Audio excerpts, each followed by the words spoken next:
Now, a Thunder Report from 1077 The Franchise. Greetings, Thunder fans. Oklahoma City has completed its shoot-around practice prior to tonight's matchup with the Celtics inside Chesapeake Energy Arena. Kevin Durant will not play tonight for the Thunder. He's to be reevaluated in the next 48 hours, and then we'll find out what his timetable will be for a return, probably sometime next week. Also, more information has come to light regarding the knee surgery of Serge Ibaka. Serge apparently had some bone material shaved away from the knee cap that was irritating and causing swelling and soreness, causing him to miss a couple of games. It was not meniscus or cartilage or any kind of structural damage, just bone material shaved away from the kneecap that would enable him to heal and get back to probably playing in the playoffs if the Thunder make the playoffs. On today's Thunder Report, we hear from Russell Westbrook about the bounce back after the loss to the Dallas Mavericks. We also hear from Anthony Morrow on the Franchise Thunder Report. Getting back to the drawing board, we know what we need to do to close out games and to win games. We just got to lock down and do it. Defensively, you guys often are able to disrupt teams. They have one of the better assist-to-turnover ratios. What do you guys have to do to kind of get them out of their flow, out of their game? Use our size. We got a lot of bigs. We got a lot of size at every position. We got to do a good job of using our size to our advantage.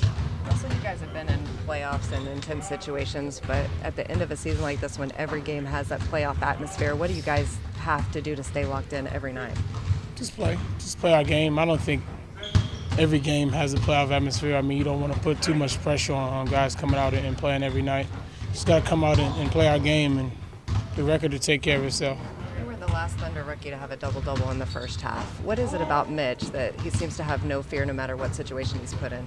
He plays hard. When you play hard, a lot of great things can happen, regardless of skill set or whatever it is that you may have. But when you play hard and compete at a high level, a lot of different things that can happen for you throughout the game, and that's what type of player he is.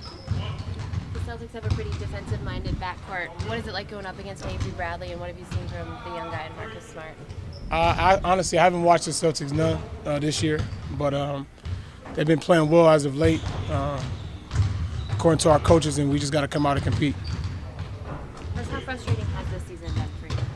I wouldn't say it was frustrating, but obviously things are not the way we want them to be at this time, but nobody feels sorry for us. We got to come out and compete every night. Obviously, we have a lot of injuries right now, but at the same time, we got to still come out and compete.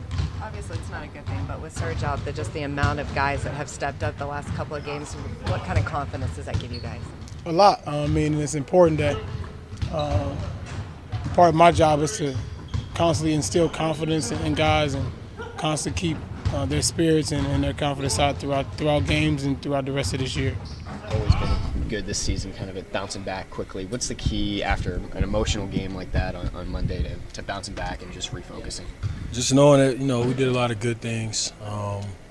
We did some stuff that we usually don't do, some silly fouls, just some little mistakes down the stretch that we usually don't make. But I think overall, we did a lot of good things. We just got to carry that over into the night. Every game is, there's a lot of emphasis on it in terms of what we expect of ourselves. So not really anything anybody else, what anybody else expects of us is what we expect of ourselves. And go out and have a better 48-minute stretch. We've seen that quick release, and that's why you're able to get shots off. But it seems like you're getting more opportunities right now, too. Are you doing anything different to get open or set up shots for yourself? No, really the same. I think something that's been huge is just on DJ's drives and Russell's drives.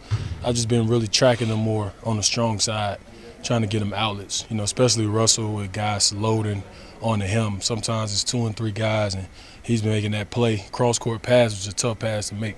He's made it, and I've just been available to shoot it, So just really wanting to get shots up when he makes that extra effort to pass out of those tough situations because he's under duress. So it's almost like a quarterback. You want to get the ball to the receiver where he wants the ball. He's been doing a good job of it, and DJ as well.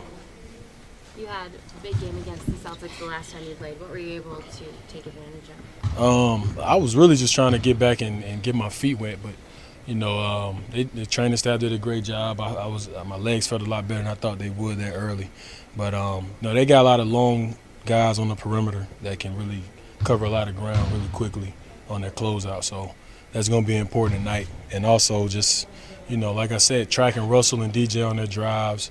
And the bigs have been doing a good job of offensive rebounding, and I've just been trying to make myself available to them for those threes off offensive rebounds. So they've been doing a good job too. Do you guys feel like Russ has put a little more trust in you, especially?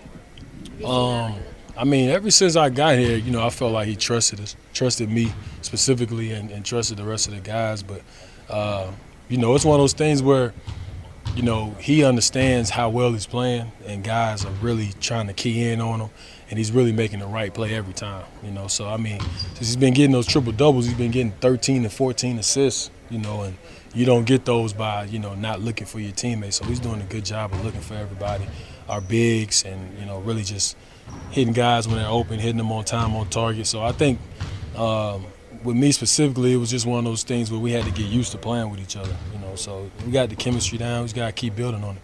When you talk about tracking Russell and DJ and kind of helping you figure out where to relocate, is that instinct? Is that playing with each other? Or is that just studying them? Is that studying film, or is it just a feel thing? That was Perry Jones. It's film, definitely. A lot of film from my standpoint. I watched film with him one day before the game. I forgot which game it was. It was in a breakfast meeting. But just little stuff like that, just to see what he's thinking when he comes off pick and roll, when he's in his ISOs. A lot of times I'll tell him, anytime on the break, I'm trying to run as hard as I can to get to my spot, because if they don't leave me, he gets a wide open layup. Somebody is wide open. So it's just times we just got to let him know, hey, I'm on your back right side, I'm on your left side. In the pick and roll, I'm rolling up for you.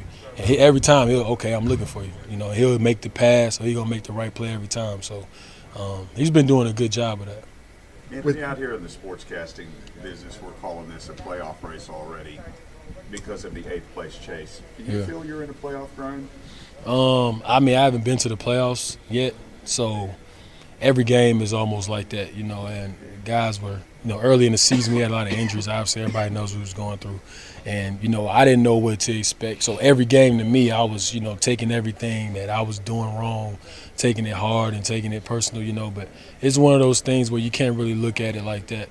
We got to take it one day at a time, literally one day at a time, one shoot-around at a time, one possession at a time. And I think that's the best way to approach it. That's what everybody's been doing.